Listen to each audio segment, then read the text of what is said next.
Good morning, dear students. Today I am here with you to discuss some remaining topics of our chapter Government Budget and the Economy. Actually, today this is the last lecture related to this chapter, which cover these topics. The first topic is related with budget deficit. One part we had already discussed, that is related with revenue deficit. The two remaining parts of this is fiscal and primary deficit, जो हम आज discuss करने वाले हैं.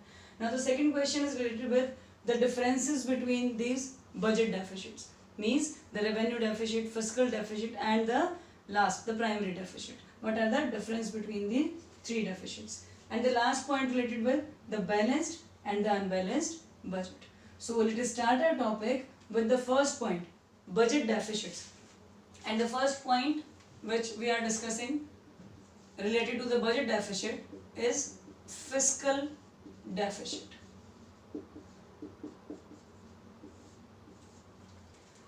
Fiscal word जो है आपका दो चीजों से रिलेट करता है.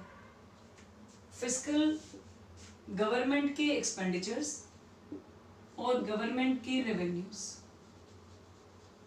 मींस गवर्नमेंट कहाँ से अर्न करेगी और कहाँ उसको एक्सपेंड कर देगी. इन दो चीजों पे डिपेंड करता है fiscal point. It means fiscal deficits भी किससे रिलेट करेंगे? गवर्नमेंट के एक्सपेंडिचर्स और गवर्नमेंट की इनकम से. रेवेन्यू डेफिसिट्स में हमने क्या देखा था?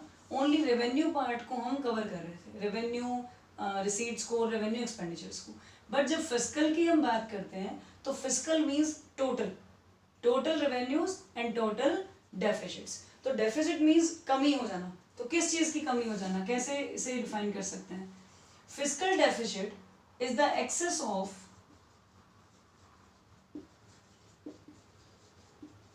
टोटल expenditures over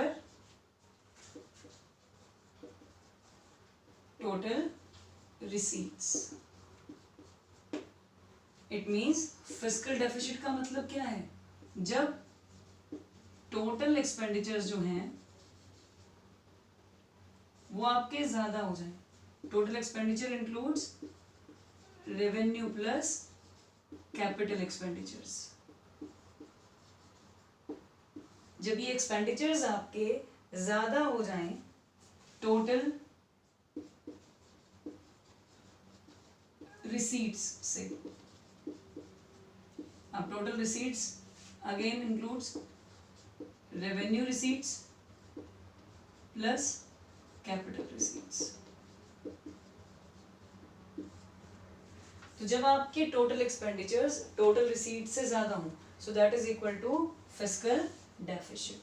इसे आप इस तरीके से भी मेंशन कर सकते हो, total expenditure minus total receipts. तो जो भी डिफरेंस होगा वो किसके इक्वल आ जाएगा? आपका फिस्कल डेफिसिट्स के इक्वल आ जाएगा. अब जैसे ही फिस्कल डेफिसिट क्रिएट होते हैं, इट मींस गवर्नमेंट के पास इतना पेमेंट नहीं है कि वो अपने एक्सपेंडिचर्स कंप्लीट कर पाए टोटल, चाहे वो रेवेन्यू खर्चे हो रहे हैं उसके या वो कैपिटल एक्सपेंडिचर्स हैं. तो दोनों में प्रॉब्लम्स क्रिएट हो गई. तो ऑटोमेटिकली एफडी आपका एक तरीके से क्या शो कर देगा? ये आपको ये शो करेगा कि कितनी टोटल बोरोइंग्स गवर्नमेंट को करनी पड़ेगी.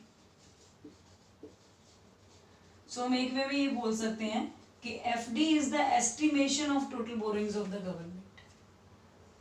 फॉर एग्जांपल इसको घर के एक्सपेंस से रिलेट करके हम देखते हैं. फॉर एग्जांपल आपके फादर ने एक प्लानिंग की कुछ एक्सपेंडिचर्स करने की, अराउंड 20,000 के एक्सपेंडिचर्स वो करने वाले थे.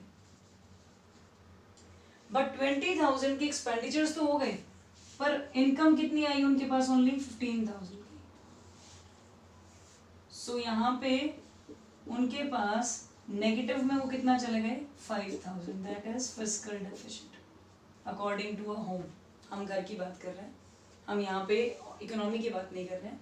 तो ये सिचुएशन क्या शो कर रही है? नेगेटिव 5,000 मीन्स इतने की कमी रह गई तभी एक्सपेंसेस कंप्लीट होते हैं अगर 20,000 हमारे पास होते, बट नहीं है, इक्वल नहीं है, कम है. इट मीन्स ये फिस्कल डेफिसिट है. अब फिस्कल डेफिसिट जो है 5,000 का, अब ये 5,000 आपके फादर को ये क्लियर कर देगा कि इतना उनको बोरो करना होगा, किसी से लेना पड़ेगा, तभी वो अपने एक्सपेंसेस को कंप्लीट कर पाएंगे. तो इट मीन्स फिस्कल डेफिसिट ने आपको क्या बता दिया? एस्टिमेशन बता दिया कि भाई इतना आपको एक्स्ट्रा लेना पड़ेगा, आपके पास अवेलेबल नहीं है. सेम वे में गवर्नमेंट के पास भी एफडीज यही शो करती हैं कि गवर्नमेंट को कितना बोरो करना होगा, जो गवर्नमेंट खुद के रेवेन्यू से कवर नहीं कर पा रही है। सो हम क्या बोल सकते हैं, FD is the estimation of total borrowings bye the government. इसीलिए हम इसको क्या बोल देते हैं, इसका एक सेकंड नेम भी है, this deficit is also known as gross fiscal deficit, because ये डेफिसिट्स किसको इंक्लूड करके बता रहा है आपको, ये आपको बोरोइंग्स ही बता रहा है कि इतना आपको लेना होगा तब आप इसे कंप्लीट कर सकते हो। तो इसे हम क्या बोल देते हैं, gross fiscal deficits. I think example से आपको क्लियर हो गया होगा। अब ग्रॉस फिस्कल डेफिसिट जो है उसे कवर करने के लिए गवर्नमेंट क्या करेगी, एक ही ऑप्शन गवर्नमेंट के पास बचता है, गवर्नमेंट बोरोइंग्स करेगी। अब ग्रॉस फिस्कल डेफिसिट्स के लिए गवर्नमेंट को बोरोइंग करनी है, या तो वो बोरोइंग कहाँ से होगी, आरबीआई से, रिजर्व बैंक ऑफ इंडिया से गवर्नमेंट पैसा लेगी, बिकॉज हमने एक पॉइंट डिस्कस किया था बैंकिंग में that RBI is a banker's bank, banker to the government also as a agent ही, RBI is also working for government. So same way में आरबीआई से हेल्प ली जाएगी गवर्नमेंट के लिए। तो आरबीआई से हमने पैसा लिया, या फिर गवर्नमेंट क्या करेगी, अब्रॉड से पैसा लेगी, किसी भी दूसरे नेशन से वो पैसा ले लेगी। अदरवाइज वो क्या करेगी, वो नेट बोरोइंग्स करेगी from home, means from public, अपने होम नेशन से वो ऐसा करेगी, मीन्स वो लोगों से पैसे की डिमांड रखेगी, सिटीजन से। सो ये तीन वेज होंगे जिसकी हेल्प से ग्रॉस फिस्कल डेफिसिट्स को कवर करने के लिए गवर्नमेंट को बोरोइंग्स करनी होगी, ताकि वो अपने प्लान्ड एस्टिमेटेड एक्सपेंडिचर्स को कंप्लीट कर पाए, उन्हें कंप्लीटली प्लान्स को एग्जीक्यूट कर पाए। सो अब हम देखते हैं इसकी इम्प्लीकेशंस क्या क्या हैं, क्या इफेक्ट होगा जब गवर्नमेंट कोई डिसीजंस लेने होंगे। एक्चुअली ग्रेटर फिस्कल डेफिसिट्स जो है वो क्या इंप्लाई करते हैं, ग्रेटर बोरिंग्स को शो करते हैं। जितना ज़्यादा फिस्कल डेफिसिट इंक्रीज होता जाएगा, ये एक इंडिकेटर है, एक साइन है of increasing your borings also. जितनी पैसे की कमी उतना ही ज़्यादा पैसा मार्केट से लेना होगा। इट मीन्स एफडीज बढ़ेंगी, सॉरी ये एफडीज वो नहीं है, आप इसको मिसअंडरस्टैंड ना करें। एफडीज का मतलब फिक्स डिपॉजिट्स भी होता है, बट यहाँ पे एफडी मीन्स फिस्कल डेफिसिट्स, कमी जो गवर्नमेंट के पास आ रही है। जितने ज़्यादा ये इंक्रीज होंगे उतनी आपकी बोरिंग्स, आपको लोन उधार उतना ही ज़्यादा लेना पड़ेगा। अब जब ये प्रॉब्लम्स क्रिएट होती हैं तो सबसे पहला इम्प्लीकेशन क्या शो करता है, इससे इन्फ्लेशनरी स्पाइरल आ जाएगा। इन्फ्लेशनरी स्पाइरल क्रिएट होगा। होता क्या है इन्फ्लेशनरी स्पाइरल, लगातार प्राइसेस बढ़ते जा रहे हैं, कंटिन्यूअसली प्रोसेस चल रहा है, तो क्या क्रिएट हो गया, इन्फ्लेशनरी स्पाइरल बन गया। रीजन क्या है इन्फ्लेशनरी स्पाइरल का, एफडी ज्यादा होने की वजह से, मींस डेफिसिट ज्यादा होने की वजह से गवर्नमेंट को बोरिंग्स करनी पड़ रही है। बोरिंग ज्यादा हो रही है मींस गवर्नमेंट लोन ले रही है, कहीं से पैसा उठा रही है। अब गवर्नमेंट ये बोरिंग क्यों कर रही है, ताकि वो मार्केट में एक्सपेंडिचर्स कर सके, इकोनॉमी के डेवलपमेंट के लिए पैसा इन्वेस्ट कर सके। अब जब गवर्नमेंट एक्सपेंडिचर्स कर रही है तो उन एक्सपेंडिचर्स को करने के साथ साथ गवर्नमेंट ने क्या क्रिएट किया है, गवर्नमेंट ने मनी सप्लाई को मार्केट में इंक्रीज कर दिया। क्योंकि जब गवर्नमेंट ने एक्सपेंडिचर किया इसका मतलब पैसा कहाँ चला गया, फ्लो में आ गया, और वो मनी सप्लाई को इंक्रीज करेगा। जैसे ही मनी सप्लाई इंक्रीज होगी तो हर चीज के प्राइसेस बढ़ने शुरू हो जाएंगे, और प्राइसेस बढ़ने का मीनिंग क्या होगा, इन्फ्लेशनरी स्पाइरल क्रिएट हो जाना। सो एक सिचुएशन बन गई, ज्यादा नुकसान हो रहा है, ज्यादा लोन्स लेने होंगे, जितना लोन लेगी गवर्नमेंट उतने ज्यादा खर्चे ज्यादा कर पाएगी, एक्सपेंडिचर्स कर देगी मार्केट में। जितना गवर्नमेंट इन्वेस्ट करेगी एक्सपेंडिचर्स के थ्रू उतना ही मनी सप्लाई इंक्रीज होगी, और मनी सप्लाई जब बहुत ज्यादा हो जाती है तो लोग क्या करते हैं, डिमांड को एक्सेस में क्रिएट करना स्टार्ट करते हैं, और एक्सेस में जब डिमांड बढ़ती है तो हमारे पास क्या हो जाता है, demand is greater than supply, और जैसे ही आपकी डिमांड ज्यादा होगी और सप्लाई कम, प्राइसेस इंक्रीज हो जाएंगे। वही सिचुएशन यहाँ क्रिएट होगी, एक्सपेंडिचर्स इंक्रीज हुए, मनी सप्लाई बढ़ी, मनी सप्लाई बढ़ने से आपके प्राइसेस बढ़े, और प्राइसेस के साथ साथ इन्फ्लेशनरी स्पाइरल, एक सर्कल क्रिएट होगा जो कंटिन्यूअसली रनिंग रहेगा, वो चलता रहेगा। क्लियर। तो पहली प्रॉब्लम ये क्रिएट होगी, ये इम्प्लीकेशन है। सेकेंड इशू जो क्रिएट होगा that is national debt. Debts क्या होते हैं? उधार।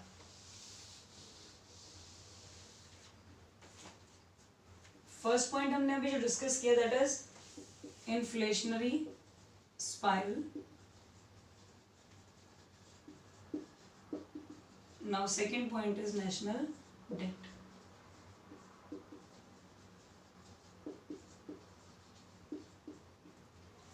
नेशनल डेट का मीनिंग क्या होता है? एक्चुअली नेशनल डेट जो है वो फिजिकल डेफिसिट की वजह से क्रिएट होते हैं, मीन्स नेशन के ऊपर बर्डन आ जाना। और जब आपके नेशनल डेट्स क्रिएट होते हैं तो ये क्या प्रॉब्लम क्रिएट करता है? It hinders the growth of GDP.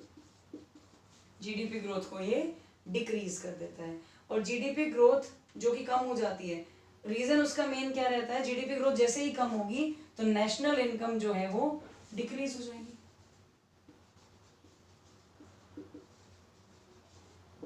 या फिर हम कह सकते हैं नेशनल इनकम कम हो गई है इसलिए जीडीपी ग्रोथ कम हो गई है। इट मींस फिर से एक ऐसी सिचुएशन क्रिएट होगी जो नेगेटिव इंपैक्ट लाएगी।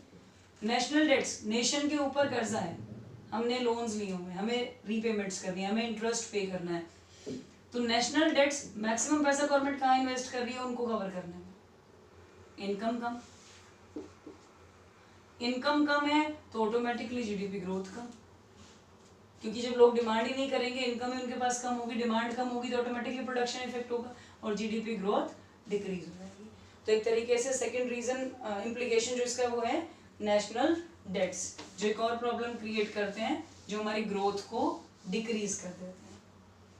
Now the next point is vicious circle of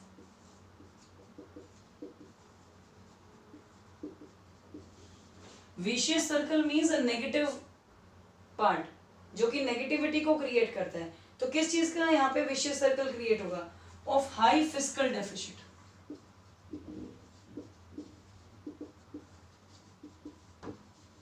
of high fiscal deficit and with the high fiscal deficit also of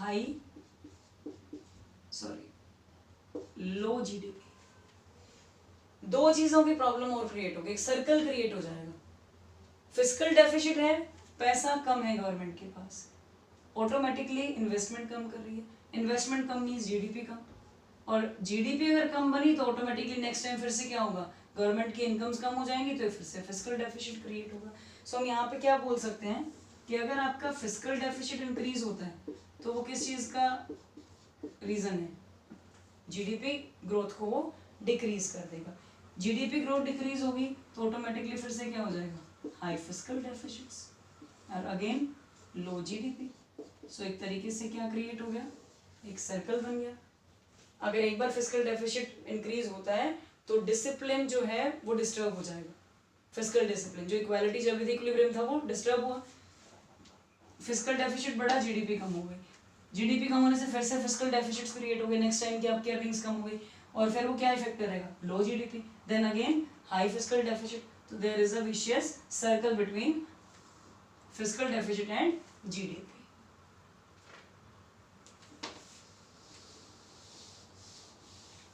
Now the next point is crowding out.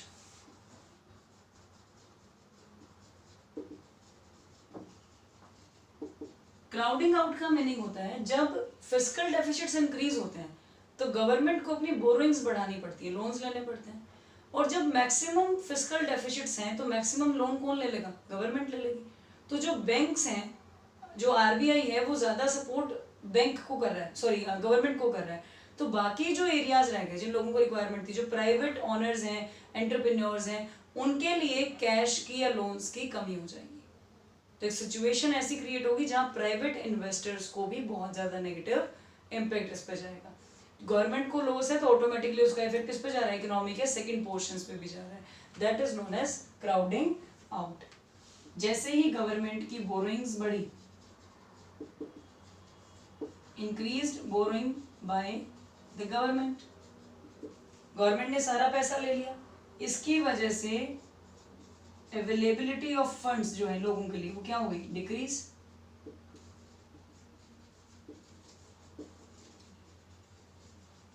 अब ये जो funds है वो किसके लिए डिक्रीज हो गए? For private investors.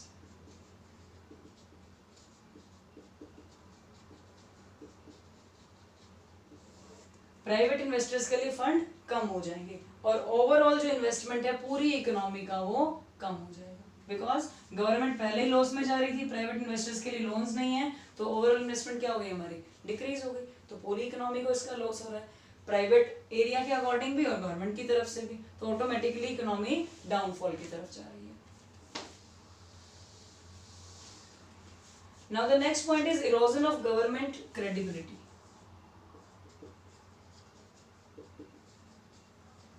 Erosion of government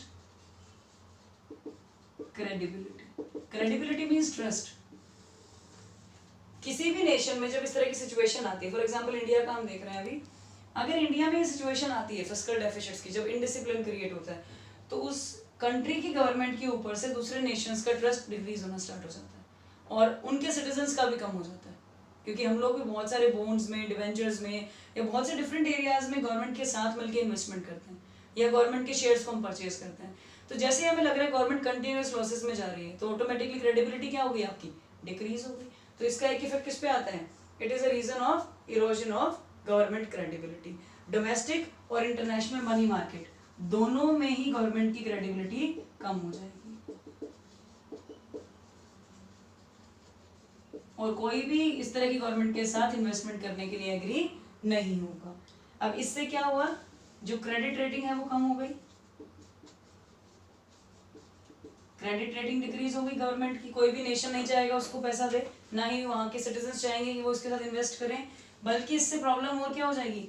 investors withdraw करना स्टार्ट कर देंगे अपना पैसा, वो अपना पैसा गवर्नमेंट से वापस लेना शुरू कर देंगे, वो विड्रॉ करना स्टार्ट कर देंगे और जैसे ही पैसे की कमी आ जाएगी मार्केट में, जीडीपी ग्रोथ पे नेगेटिव इम्पैक्ट आएगा। जब इन्वेस्टमेंट ही कम है तो ऑटोमेटिकली जो प्रोडक्शन हो रहा है वो भी क्या हो गया? डिक्रीज हो गया।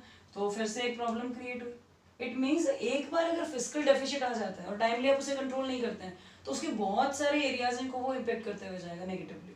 सो उसी में से एक पार्ट ये भी है कि गवर्नमेंट की क्रेडिबिलिटी डिक्रीज होना मीन्स इन्वेस्टर्स का पैसों को विड्रॉ कर लेना और जैसे ही पैसा मार्केट से विड्रॉ होगा, जीडीपी ग्रोथ आपकी कंटिन्यूअस डिक्रीजिंग पॉइंट पे चली जाएगी।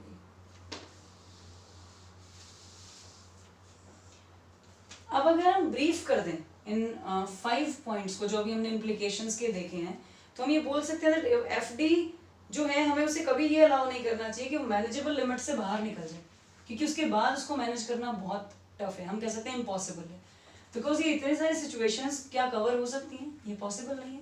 सो इसीलिए टाइमली एफडीज को मैनेज कर लेना चाहिए। 3% जो है जीडीपी का, इस लेवल तक के एफडी को हम मैनेजेबल मानते हैं कि हम इसे कंट्रोल कर सकते हैं, चेंज कर सकते हैं। बट अगर इससे भी ज्यादा सिग्नल्स आ जाते हैं तो it means that is directly related with fiscal indiscipline. किससे रिलेट कर जाएगा वो? फिस्कल इनडिसिप्लिन से, और उसके बाद उसे कंट्रोल करना बहुत ही टफ हो जाएगा। और ये जो कंटिन्यूअस अभी हमने सिस्टम देखा, ये कंटिन्यूअसली रनिंग रहेगा इकोनॉमी में अगर फिस्कल डेफिसिट्स इसको क्रॉस कर जाते हैं तो। क्लियर? अब आता है हमारे पास नेक्स्ट और last deficit, that is our primary deficit.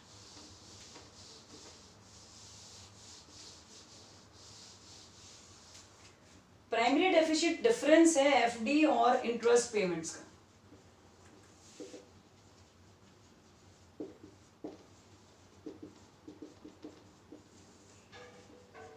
Primary deficit is the difference between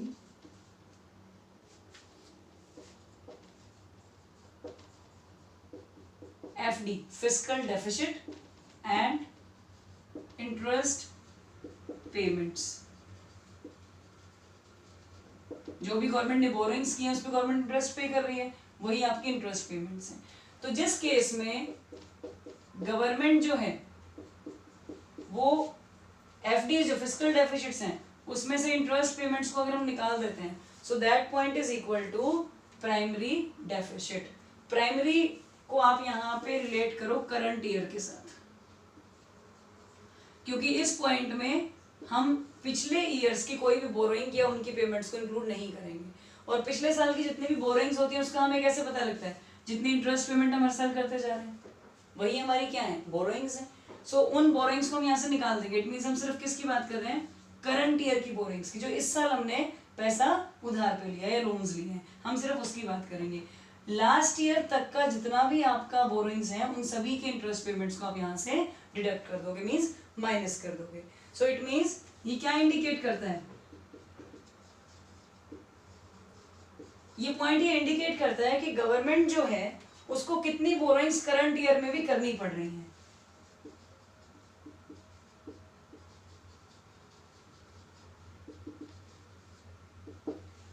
This indicates government borrowings on account of current year, means present जो आपका ईयर चल रहा है current year, उसकी receipts and current year expenditures। आपके government के जो current year की रिसीट्स हैं और करंट ईयर के एक्सपेंडिचर्स हैं, सिर्फ ये उन्हीं को रिलेट करता है और सिर्फ वो बोरोइंग्स जो आपने इस साल की हैं करंट ईयर में सिर्फ उनको इंक्लूड करता है। बाकी जो भी आपकी लास्ट ईयर की कोई पेमेंट्स हैं, कोई भी आपने अगर कहीं से एक्स्ट्रा पहले लिया है तो आप उस पर इंटरेस्ट दे रहे हो तो वो इसका पार्ट नहीं होगा। सो इस वे में जो प्राइमरी डेफिसिट्स हैं वो सिर्फ क्या इंक्लूड करते हैं, करंट ईयर्स की डेटास को इंक्लूड करते हैं। अब आता है हमारा next point, difference between all the 3 deficits. जो भी आपके बजट डेफिसिट्स हैं उनको अगर हम मेनली डिफरेंशिएट करना चाहें तो किस तरीके से हम उनके 3 पॉइंट्स, 3 डिफरेंट डेफिसिट्स को हम शो कर सकते हैं।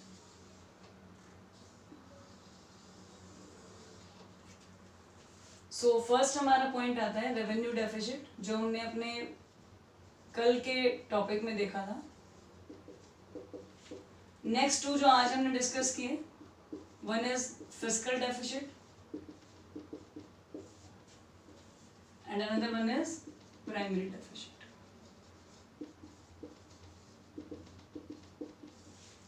इन तीनों को अभी हम एक साथ डिस्कस करेंगे।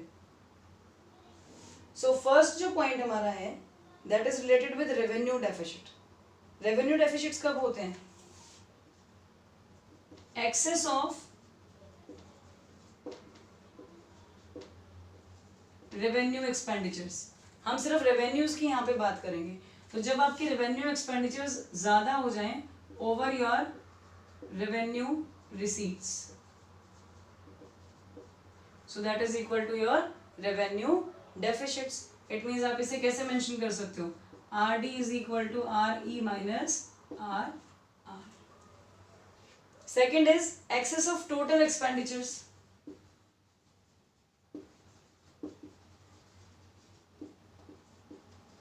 Total expenditures over total receipts.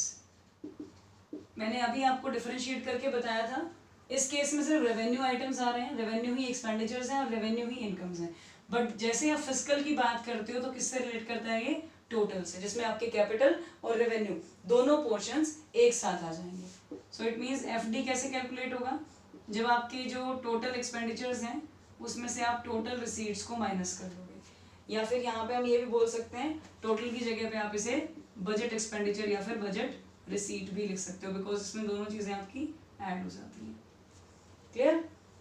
एक चीज का यहाँ पे ध्यान रखना है, जब हम फिस्कल डेफिसिट की बात कर रहे हैं तो जो आपका बीआर है, मीन्स जो आपकी बजट रिसीट्स हैं वो अदर देन बोरोइंग्स हैं।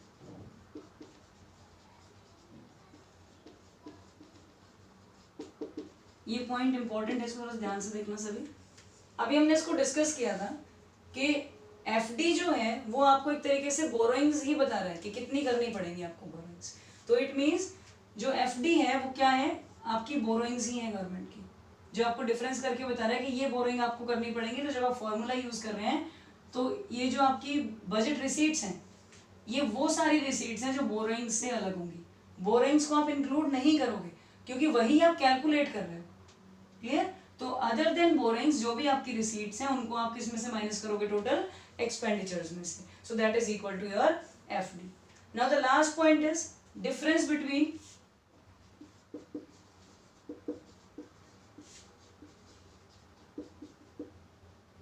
FD and interest payments. It means primary deficit किसके इक्वल हो जाएगा, एफडी माइनस आईपी, बिकॉज हम सिर्फ किस ईयर पे चल रहे हैं, आपके करंट ईयर पे. सो ये हमारे 3 पॉइंट्स कंप्लीट हो गए, जिसमें हमने क्या डिस्कस किया कि जो भी हमारे रेवेन्यूज हैं वो अलग अलग पॉइंट्स में डिफरेंशिएट हमने किए हुए हैं. मीन्स जो डेफिसिट्स हमारे हैं, जिसमें रेवेन्यू में आप सिर्फ रेवेन्यू को इंक्लूड करते हो, देन फिस्कल में आप दोनों को इंक्लूड कर लेते हो, और आपका जो प्राइमरी डेफिसिट है उसमें आपकी इंटरेस्ट पेमेंट्स जो है वो माइनस हो जाती है. अब सेकेंड पॉइंट में जो रेवेन्यू डेफिसिट्स हैं वो क्या रिफ्लेक्ट करते हैं, ये रिफ्लेक्ट करते हैं need for borrowing of the government, कि गवर्नमेंट को कितना पैसा लेना पड़ेगा, कितनी नीड गवर्नमेंट को है, जितना डेफिसिट है उतनी नीड है, ताकि वो अपने एक्सपेंडिचर्स को मैनेज कर सके. सेकेंड पॉइंट जो है वो क्या मैनेज करता है, सेम वही चीज वो भी बता रहा है. It reflects the extent of borrowing by the government when interest payment is accounted for. But difference सिर्फ क्या होगा, इंटरेस्ट पेमेंट इसमें एडेड होगी. ये भी यही बता रहा है बोरोइंग्स कितनी है, बट बोरोइंग्स के साथ साथ आपको इंटरेस्ट पेमेंट्स भी करनी है, तो हमें उनका भी ध्यान रखना है कि जो अपनी इनकम आएगी उसमें से बोरोइंग्स का पार्ट अलग रहेगा, बट इंटरेस्ट भी तो हम पे करेंगे, तो वो भी इसमें ऐड हो जाएगा. नेक्स्ट पॉइंट में जब इंटरेस्ट पेमेंट्स अकाउंट नहीं की जाती है, बिकॉज यहाँ पे इंटरेस्ट पेमेंट्स आपकी नहीं होते, सिर्फ करंट ईयर का हम यहाँ पे डिस्कस करते हैं. अब आता है थर्ड पॉइंट, ये डेफिसिट कब अराइज होता है, जब आपकी लो टैक्स रिसीट्स होती हैं. मींस गवर्नमेंट के पास टैक्स के थ्रू पैसा कम आया और हाई एक्सपेंडिचर्स होते हैं सब्सिडीज पे. दोनों ही चीजें एसेट लायबिलिटी पे कोई इफेक्ट नहीं डाल रही हैं.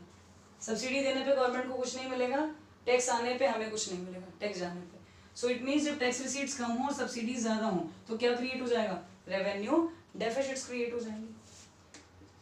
इस केस में जैसे ही आपकी एफडी बढ़ती है, इसका मतलब क्या बढ़ रहा है, गवर्नमेंट को ज्यादा बोरोइंग्स करनी पड़ रही है. इट मींस ये क्या शो करेगा कि ये फिस्कल डिसिप्लिन को क्रिएट नहीं कर पा रहा है, या हम बोल सकते हैं फिस्कल इनडिसिप्लिन को क्रिएट कर रहा है.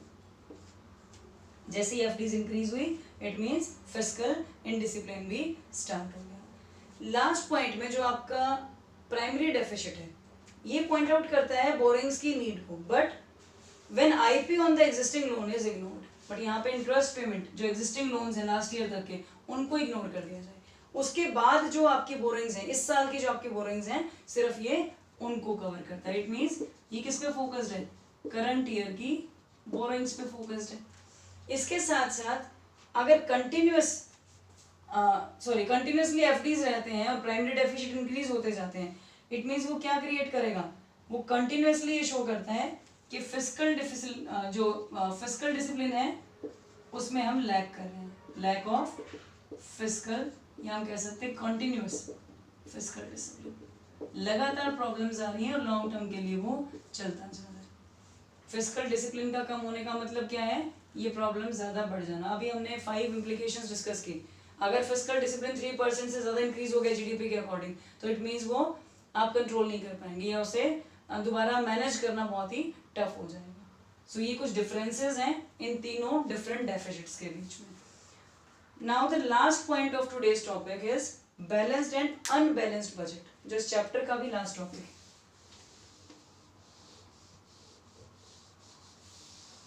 हम सभी ने इक्विलिब्रियम पढ़ा हुआ है, इक्विलिब्रियम से हम इसको रिलेट करेंगे तो बहुत इजीली आपको समझ आ जाएगा. आप सबको पता है डिमांड और सप्लाई में इक्विलिब्रियम कैसे क्रिएट होता है, और सरप्लस कब होता है, डेफिसिट्स नुकसान कब होते हैं.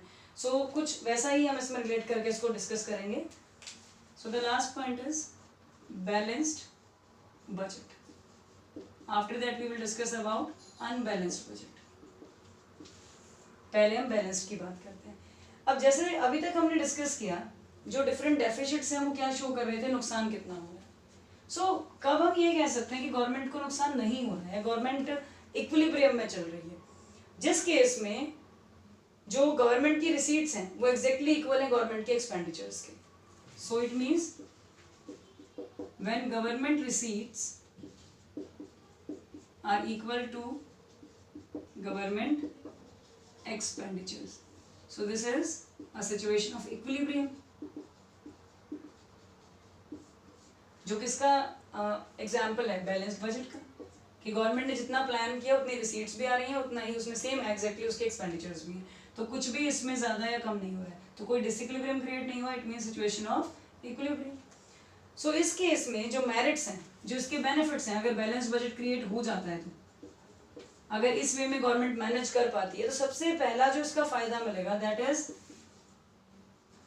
गवर्नमेंट कोई भी अननेसेसरी एक्सपेंडिचर उसको नहीं करना पड़ेगा. It means government does not indulge means include होना, इन्वॉल्व हो जाना उस चीज में, इन वेस्टफुल एक्सपेंडिचर्स. जो अर्न किया एग्जैक्टली उतना ही खर्च कर दिया डिफरेंट प्रोग्राम्स या पॉलिसीज पे, तो कोई भी वेस्टफुल एक्सपेंडिचर में गवर्नमेंट इंडल्ज नहीं होगी. सेकेंडली, इट इंश्योर्स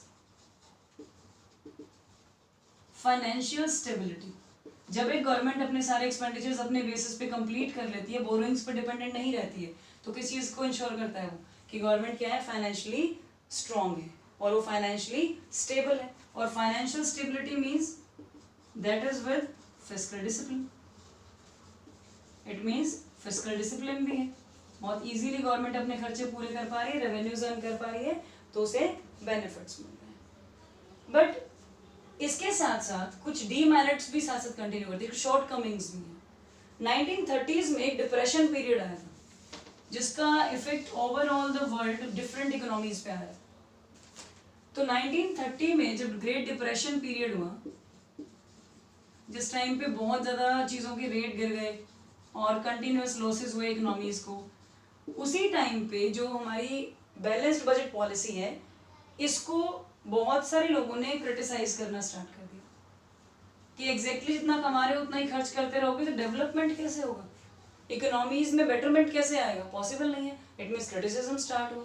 वहीं से क्या चीज़ आई, डीमेरिट्स ऑफ दिस पॉलिसी, कि इस पॉलिसी में कुछ कमियां भी हैं. अगर इक्वल भी रहता है तो कुछ इकोनॉमीज के लिए तो बेटर है जो डेवलप्ड है, प्रॉपरली वर्क कर रही हैं, बेसिक चीजें पहले ही सेटअप हो चुकी हैं. बट जो नेशंस लेस डेवलप्ड हैं, डेवलपिंग हैं, उनके लिए बैलेंस्ड बजट वर्किंग नहीं है. सो वो शॉर्ट कमिंग्स क्या क्या है उन चीजों की. फर्स्ट पॉइंट जो रिलेट करता है that is it does not offer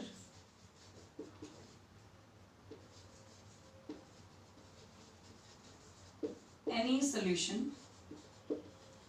actually जब इस तरह की सिचुएशन आती है तो जो भी अनएम्प्लॉयमेंट से रिलेटेड प्रॉब्लम्स हैं उनके ऊपर इसका कोई इफेक्ट नहीं है. और जबकि इस तरह की प्रॉब्लम्स ऐसी इकोनॉमीज में, जो इंडिया जैसी इकोनॉमीज हैं, बहुत ज्यादा पड़ता है. अनएम्प्लॉयमेंट क्या है, एक इशू है, एक सीरियस चैलेंज है, जिसे कवर करना बहुत इंपॉर्टेंट है. सो अगर बैलेंस बजट में हम काम करते रहेंगे, so it does not offer any solution to the problem of unemployment, because ये सिचुएशन तो तब कवर हो पाती है ना जब मैक्सिमम लोगों के पास काम होता पहले से, तो आप इक्वल चलते रहो, कोई इशू नहीं है. बट जब काम नहीं है और आप हर साल उतना ही काम कर रहे हो बस जितना आपका बजट बैलेंस्ड रहे, तो इट मीन्स जो अनएम्प्लॉयड है वो हर साल क्या रह रहे हैं, अनएम्प्लॉयड. उनके लिए आप कोई सोल्यूशन नहीं क्रिएट कर पा रहे हो, बिकॉज इनको काम देने के लिए तो क्या करना होगा, बजट को इंक्रीज करना होगा, ज़्यादा एक्सपेंडिचर्स करने होंगे, कुछ डिफरेंट पॉलिसीज और प्रोग्राम्स मैनेज करने होंगे जिन पे गवर्नमेंट ध्यान नहीं दे पाएगी, because balance budget means equality, equilibrium. So इस केस में उसका कोई बेनिफिट नहीं मिलेगा. इसका एक रीज़न ये भी है, जब हम इसे एम्प्लॉयमेंट से लिंक करके देखते हैं तो एडी जो है वो बहुत ही कम है, एग्रीगेट डिमांड डिक्रीज हो गई, क्योंकि जब लोगों के पास काम ही नहीं तो डिमांड कहाँ से क्रिएट होगी, तो ग्रोथ हो ही नहीं पा रही है, तो ऑटोमेटिकली ये प्रॉब्लम कंटिन्यू होती रहेगी.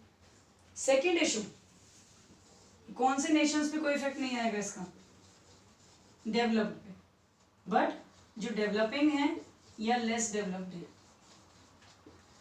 उनको इससे कोई बेनिफिट नहीं होगा, बिकॉज ये जो नेशंस हैं इनको एक बिग पुश की रिक्वायरमेंट है जो इन्वेस्टमेंट का ही हो सकता है, जिससे ये आगे बढ़ सके, डेवलप कर सके खुद को और इस सिचुएशन से खुद को बाहर निकाल सके. बट गवर्नमेंट तो एक्स्ट्रा एक्सपेंडिचर्स कर ही नहीं रही है, तो इन नेशंस को उसका कोई पॉजिटिव इफेक्ट नहीं मिलेगा, इनके ऊपर उसका कोई इफेक्ट नहीं आएगा. क्लियर. इस टॉपिक के जस्ट बाद एक एग्जांपल आपको गिवन है, एग्रीगेट डिमांड को डिफाइन उसमें किया हुआ है, उसको हम एग्रीगेट डिमांड का चैप्टर करने के बाद डिस्कस करेंगे। सो वो आपको अभी नहीं करना है। सो अप टू दिस आपको कंप्लीट करना है। अब इसके बाद हमारे पास आता है अनबैलेंस्ड बजट। ये आई थिंक आपको क्लियर हो गया होगा कि बैलेंस्ड बजट क्या है, उसकी मेरिट्स क्या है और डीमेरिट्स क्या है। सो इन डीमेरिट्स के अकॉर्डिंग हम ये बोल सकते हैं कि इंडिया में अगर बैलेंस बजट रहता है तो अनएम्प्लॉयमेंट हमेशा ही रहेगी, क्योंकि अनएम्प्लॉयमेंट पे वर्क कब होगा, जब एक्स्ट्रा एक्सपेंडिचर्स होंगे, और वो बैलेंस्ड बजट में नहीं हो सकते हैं। So second point is unbalanced budget. हम इक्विलिब्रियम में 3 सिचुएशंस पढ़ते हैं, डिसइक्विलिब्रियम और इक्विलिब्रियम की। इक्विलिब्रियम हम डिस्कस कर चुके हैं, जब एग्जैक्टली चीजें इक्वल हो जाती हैं। अब हम पढ़ेंगे unbalanced budget, when government expenditures are not exactly equal to government receipts. Equal नहीं होता है, इट मीन्स इस केस में जो गवर्नमेंट की रिसीट्स हैं these are not equal to government expenditures. तो क्या हो सकता है, या तो ज्यादा होंगी या कम होंगी। सो 2 सिचुएशंस होंगी यहाँ पे। एक तो यहाँ पे आ जाएगा आपका सरप्लस बजट, जिस केस में जो एक्सपेंडिचर्स हैं वो कम है और रेवेन्यूज ज्यादा हैं। इट मीन्स गवर्नमेंट के पास पैसा ज्यादा है और उसके खर्चे कम है, तो बजट कैसा हो गया, सरप्लस। एक आ जाएगा यहाँ पे आपका डेफिसिट बजट, जिस केस में गवर्नमेंट के एक्सपेंडिचर्स आपके ज्यादा हैं और आपके रेवेन्यूज कम हैं, तो नुकसान हो रहा है। सो ये 2 सिचुएशंस हम यहाँ पे डिस्कस करेंगे। पहले हम डिस्कस करते हैं सरप्लस बजट, आफ्टर दैट हम डिस्कस करेंगे डेफिसिट बजट। ये दोनों ही चीजें किसका पार्ट है, आपके अनबैलेंस्ड बजट का। इक्विलिब्रियम नहीं है तो 2 कंडीशंस होंगी, या तो ज्यादा होगा या डिक्रीज हो जाएगा, कम हो जाएगा। सो दोनों ही सिचुएशंस डिसइक्विलिब्रियम का पार्ट है। तब हम इसको रिलेट करते हैं हमारी इकोनॉमी के साथ भी, और इनके मीनिंग्स को हम डिस्कस करते हैं।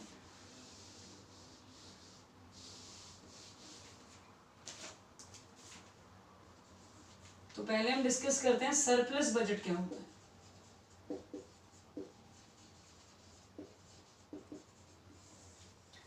मीनिंग मैंने अभी आपको बताया, when estimated government receipts are more than estimated government expenditures. When estimated government receipts are more than estimated government expenditures. तो ये सिचुएशन क्या शो करेगी आपको, ये सरप्लस बजट को शो करेगी। फॉर एग्जांपल गवर्नमेंट के पास 10 करोड़ रुपीस आ गए, वो उसकी एस्टिमेटेड रिसीट्स है, कितना गवर्नमेंट अर्न कर पाएगी, टैक्सेस नॉन टैक्सेस जो भी रिसीट्स आने वाली, कैपिटल हो या रेवेन्यूज हो। एक्सपेंडिचर्स गवर्नमेंट के हैं 5 करोड़ के, तो यहाँ पे कितना रिमेनिंग है, 5 करोड़। वही 5 करोड़ आपका क्या है, सरप्लस बजट है। क्लियर। तो इट मीन्स गवर्नमेंट एक पॉजिटिव सिचुएशन में है, वो इतना ज्यादा इन्वेस्टमेंट डिफरेंट एरियाज में और भी कर पाएगी, क्योंकि उसके पास ज्यादा बजट अवेलेबल है, रिसीट्स उसकी ज्यादा है। सो इस केस में मेरिट्स क्या क्या होंगी, जब आपकी रिसीट्स ज्यादा हैं और एक्सपेंडिचर्स कम है। एक्चुअली इस केस में क्या होगा, ये सिचुएशन हमें कब रिक्वायर्ड होती है कि मार्केट में ऐसी सिचुएशन होनी चाहिए, इकोनॉमी में ये सिचुएशन आनी चाहिए, when inflation is there in the economy. जब मार्केट में इन्फ्लेशन चल रहा है, मींस एग्रीगेट डिमांड ज्यादा है, तब इस सिचुएशन की रिक्वायरमेंट होती है कि सरप्लस बजट होना चाहिए। सरप्लस बजट मींस ज्यादा पैसा गवर्नमेंट के पास हो, तो उस केस में इन्फ्लेशन को गवर्नमेंट कैसे कंट्रोल करेगी, और इन्फ्लेशन में ही ये क्यों रिक्वायर्ड है। सबसे पहली चीज, इसकी हेल्प से एडी को लोअर किया जा सकता है, कम किया जा सकता है। AD is lowered with the help of this type of budget. ये कैसे होगा, first point, because there is a rise in revenue collection.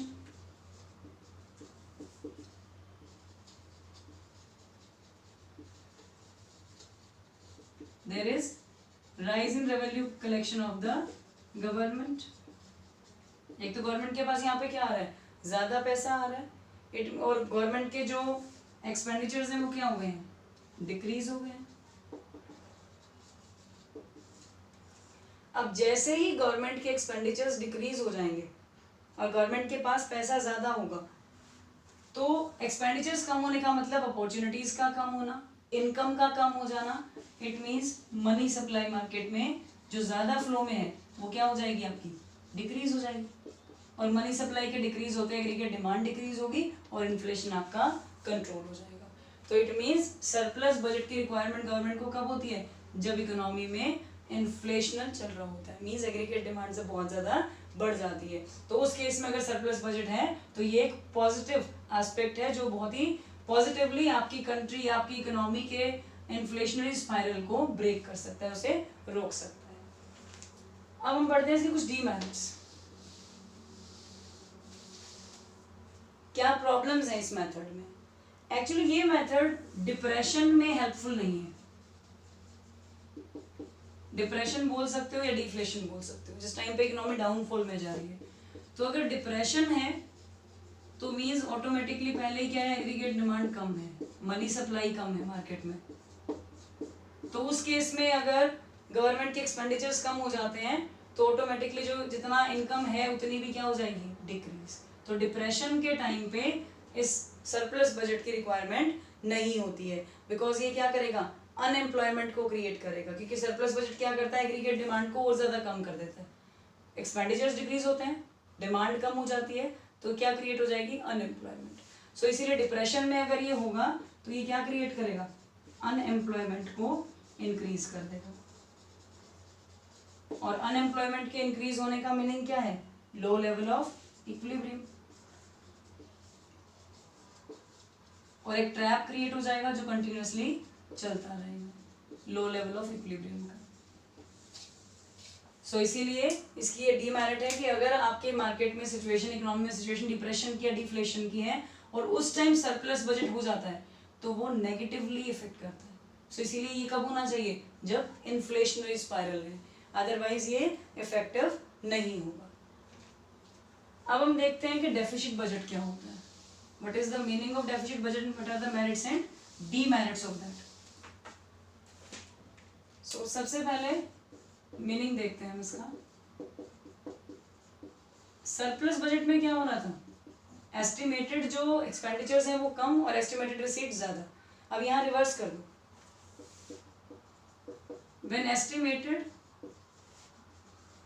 Government expenditures are more and estimated government receipts or revenues are less, that situation is known as deficit budget. For example, government का खर्चा है 10 करोड़ का, expenditures हैं ये, और government की income है 5 करोड़ की, ये रेवेन्यूज हैं, रिसीट्स हैं। सो यहाँ पे गवर्नमेंट जो है 5 करोड़ की लॉस में जा रही है। सो ये सिचुएशन किस चीज़ की होगी, आपकी डेफिसिट बजट की सिचुएशन होगी। अब कीन्स और बहुत से और जो मॉडर्न इकोनॉमिस्ट हैं उन्होंने बहुत ज़्यादा स्ट्रेस दिया है डेफिसिट बजट पे कि ये बहुत ही इंपॉर्टेंट एरिया है जिसको टाइमली कंट्रोल करना बहुत ज़्यादा इंपॉर्टेंट है। तो कीन्स के अकॉर्डिंग जो डेफिसिट बजट है वो किस एरिया में सबसे ज़्यादा पॉजिटिव है, जिसको हम मेरिट्स के उसमें शो कर सकते हैं। कीन्स इकोनॉमिस्ट है, सभी को पता होगा। तो कीन्स के अकॉर्डिंग जो आपका डेफिसिट बजट है वो किस टाइम पे बेनिफिशियल है, डिप्रेशन टाइम पीरियड पे, बिकॉज इस केस में आपकी एग्रीगेट डिमांड बहुत ही कम होती है। सो इस केस में अगर ये लेवल आ जाता है तो ये डिप्रेशन को करेक्ट करने के लिए एक बहुत ही की इंस्ट्रूमेंट का वर्क करता है, मेन इंस्ट्रूमेंट का वर्क करता है, जिससे आप डिप्रेशन को कंट्रोल कर पाते हो। अब कैसे आप कंट्रोल कर पाते हो, सबसे पहले तो डिप्रेशन क्यों क्रिएट हो रहा है, क्योंकि एग्रीगेट डिमांड कम है। एग्रीगेट डिमांड कम है इसका मतलब मार्केट में मनी सप्लाई की कमी है। तो मेनली हमें करना क्या है, मनी सप्लाई को इंक्रीज करना है। तो जैसे ही डेफिसिट बजट का पॉइंट आता है तो गवर्नमेंट यहाँ पे क्या करती है, ज्यादा एक्सपेंडिचर्स करती है, और ज्यादा एक्सपेंडिचर मीन्स मनी फ्लो जो है वो इंक्रीज हो रहा है। So first point, by the increased expenditures of government market में मनी फ्लो इंक्रीज हो गया तो एग्रीगेट डिमांड क्या हो जाएगी आपकी, इंक्रीज, और डिप्रेशन कंट्रोल होगा। नेक्स्ट इज, ये किस चीज को इंड्यूस करता है, जब गवर्नमेंट ज्यादा इन्वेस्टमेंट करती है तो प्राइवेट इन्वेस्टर्स भी इन्वॉल्व हो जाते हैं, बहुत से लोग भी उसमें वर्क करना स्टार्ट करते हैं। तो ये इंड्यूस करता है ग्रेटर इन्वेस्टमेंट को, वो चाहे लोग प्रोडक्शन में करना शुरू कर दें या वो कंजप्शन में स्टार्ट कर दें, किसी भी तरह से वो प्राइवेट इन्वेस्टर्स को मार्केट में लेके आने की कोशिश करता है, इनडायरेक्टली वो लोगों को सपोर्ट करता है इसमें। तो ऑटोमेटिकली मनी सप्लाई इससे इंक्रीज होती है और एग्रीगेट डिमांड बढ़ जाती है। और जैसे ही आपकी डिमांड इंक्रीज होनी स्टार्ट होगी तो कब तक बढ़ती रहेगी, जब तक डिमांड सप्लाई के इक्वल नहीं आ जाएगी। तो अपने आप ही किसमें आ जाएगा, एक प्रॉपर स्टेज पे जहाँ की इक्विलिब्रियम होगा। अभी हमने डिस्कस किया इक्विलिब्रियम हमेशा बेटर नहीं है, बट डिप्रेशन से बेटर तो इक्विलिब्रियम भी है। सो इसीलिए वो वहां तक इंक्रीज होगा जब तक वो सप्लाई के इक्वल नहीं आ जाता है। अब इसके डीमेरिट्स क्या हैं, हम इसको रिवर्स कर देंगे जैसे हमने फर्स्ट पॉइंट में किया। जब ये डिप्रेशन में बेनिफिशियल है, इट मीन्स डीमेरिट्स क्या आ जाएंगी इसकी, कि इन्फ्लेशन में इसका कोई बेनिफिट नहीं होगा। जिस केस में इन्फ्लेशन है at that time this is not desired, क्योंकि इसका वहां पे नेगेटिव रोल आ जाएगा। पहले ही इस केस में एग्रीगेट डिमांड कम है और इन्फ्लेशन तो वर्क ही किसके लिए करता है, एग्रीगेट डिमांड को और ज्यादा कम कर देगा, क्योंकि इन्फ्लेशनरी स्पाइरल जब चल रहा है तो गवर्नमेंट के एक्सपेंडिचर, इसका मतलब सरप्लस बजट होने की वजह से क्या हो रहे हैं, कम हो रहे हैं। कम होंगे तो और ज्यादा एग्रीगेट डिमांड कम हो जाएगी। तो ये तो क्या करेगा, डिप्रेशन को इंक्रीज करता जाएगा, उसको कम नहीं करेगा। तो इस केस में इसकी कोई रिक्वायरमेंट नहीं होती है। इसका मेन रीजन यही है कि एग्रीगेट डिमांड जो है यहाँ पे एग्रीगेट सप्लाई से ज्यादा है, और जब इन्फ्लेशन होता है और सरप्लस बजट होता है तो वो भी क्या करता है, एग्रीगेट डिमांड को डिक्रीज करता है। सो ये उसको कवर नहीं कर पाएगा। सो अगर ऐसा होता है इस केस में हम इसको यूज कर लेते हैं तो ये इन्फ्लेशन को जो है वो कंटिन्यू होता रहेगा इन्फ्लेशन, और फाइनली क्या आ जाएगा, वेज प्राइस स्पाइरल आ जाएगा। सो इसीलिए इस कंडीशन में इसका कोई यूज नहीं है। वेज प्राइस स्पाइरल का मतलब होता है जब लगातार प्राइस बढ़ेंगे तो लोग वेजेस की डिमांड भी ज्यादा करेंगे। अब वेजेस की डिमांड ज्यादा होगी तो ऑटोमेटिकली क्या होगा, जितने भी प्रोडक्शन आप करेंगे सब चीज़ों के प्राइसेस बढ़ जाएंगे, तो एक सर्कल क्रिएट हो जाएगा। प्राइस बढ़ा, प्राइस से वेजेस की डिमांड बढ़ी, देन अगेन से प्राइस बढ़ा, फिर से वेजेस की डिमांड बढ़ी, तो एक तरीके से सर्कल क्रिएट हो गया। सो इसीलिए ये डिपेंड करता है कि सिचुएशन कैसी है और किस टाइम पे कैसा बजट बेनिफिशियल रहेगा।